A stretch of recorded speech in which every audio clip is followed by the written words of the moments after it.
Hi there everyone, my name is Zach and welcome to my channel. Amongst other things, I'm a reenactor and a jouster, and today I'm going to be sharing with you a little interview that I did at Tewkesbury Medieval Festival. Now, a while ago, some of you may remember that there was a load of articles written on the internet about the size of the medieval warhorse, and I did a video there just to kind of try and get out a few facts about what the original paper, the scientific paper was saying, and what the historical research was saying, and how that differed from the articles that were being published. Basically, this project called the Medieval Warhorse Project has been looking into the size and build and breeding of medieval warhorses, and they found evidence that supported what we had already thought, that they were a lot smaller. You know what, I'm going to just roll the video and I'm going to continue my nice little ride with this lovely girl Cash. So I'll see you at the end. Okay, so I'm here with Laura from the Warhorse Project. That's the full name? It is a full name. Yeah. So what is this and why are you presenting this here at Tewkesbury? So we're presenting this poster because there is this misconception about horse size and stature. I think it comes from popular culture a lot of the time. Yeah. So we watch all of these films like A Knight's Tale and we see almost these stallion type horses, and that is not accurate. It's the wrong depiction. Yeah. So we've been getting people, members of the public and reenactors, to come up and have a go and guessing what they think, how tall Warhorse was. Yes. Okay. And so a lot of people do generally go for the 17 horse hands, which is right at the top of the poster. Yeah. So that's the equivalent of 1.75 metres horses. Yeah. And that's actually wrong. Yeah. So we're looking at... Do you want to ask a question? Yeah, so I was going to say, you guys were responsible for the research that has recently kind of done the rounds on social media. Yes, yeah. It has. So go on, tell us how wrong we are with 17 hands. So it's totally inaccurate. So we've used a lot of data. So we've used data from just the end of the Roman period. Yeah. And then we go all the way up until the end of the medieval period. It's always good to have outliers from the period that we're looking at so we can compare and contrast the data. Yeah. And so the warhorse was actually around 13.3 horse hands. Okay. So that's the middle one there. Yeah. Yeah. And so everyone has this idea that they're really tall and big and heavy, but actually they weren't that heavy.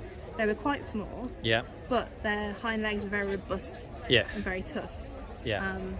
And just like you would train a knight, pretty much from birth or adolescence, you know, you would need to train your warhorse. Yes. And they can pick up muscle in the right places and things like that. And we look at the food they were eating. So a lot of warhorses would eat oats and honey before war. So eating oats, you're talking protein, carbs, help propel them through the battlefields. And your point about training them, you know, the tourneys and the joust, that was a training tool for war. Yeah. Which is quite interesting. I never knew that until I actually came onto the project.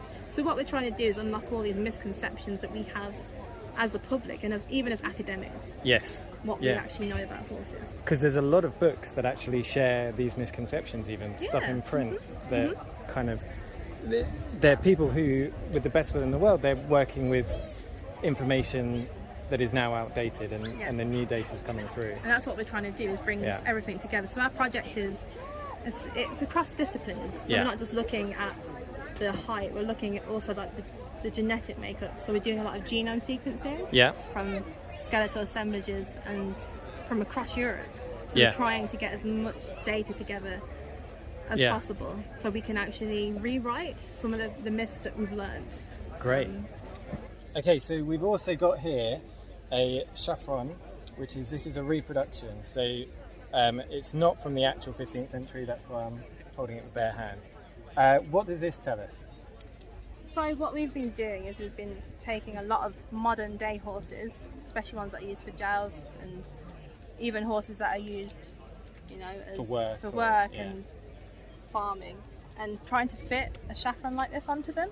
And what we have been finding is that this Chafron, an example of replica from the late 15th century, fits on horses, modern day horses, especially horses that are 13.3 horse hand height, and that's the typical height for a warhorse. Yeah, and warhorse armour doesn't tend to cover the legs, does it? So No. we can't from this gain the complete picture of how tall they were, but we can get a good idea if this is fitting stuff that matches the rest of the data that we've got, then it supports it. Yeah. So another thing that I'd like to just show, there we go, is if you just have a look. I'm reasonably tall, I'm 6'2". If I was trying to get mounted on this in the middle of battle, which is what an English knight would be expected to do, that's going to be tricky. Oh, definitely. Yeah. It definitely is. So the horses that I ride are around 15 hands. So that's what are we saying about? I say about there. Yeah. So that is tricky for me as a plus 6 footer to mount without any additional help. I can do it, it's fine.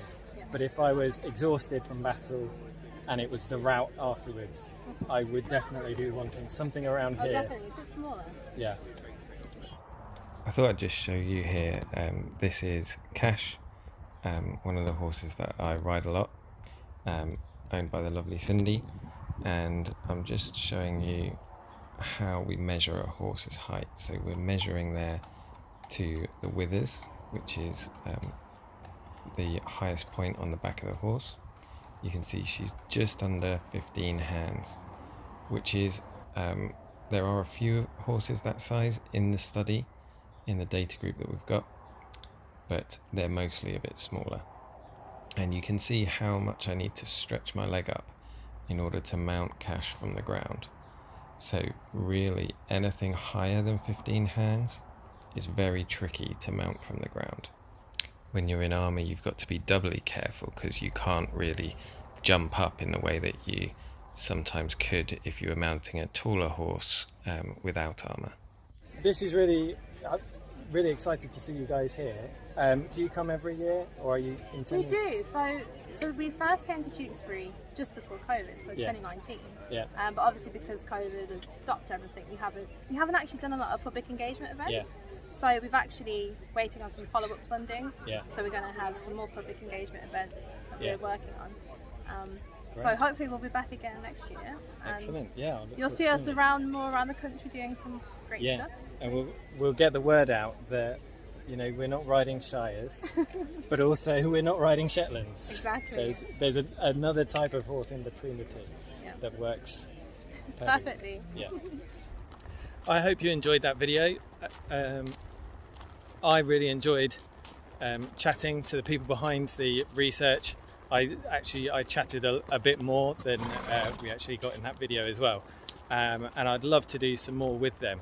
So if that's something that interests you, please do like, share, subscribe, leave me a comment, and we'll see what we can do.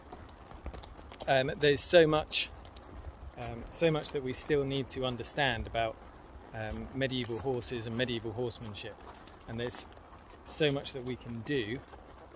But not only that, it's very important that we get this information out. A lot of this data and a lot of these finds have been with us for years and years and years, and it's only now that it's beginning to hit the public consciousness. So yeah, please do share this. Like I said, like, share, subscribe, all of those good things. Thank you very much.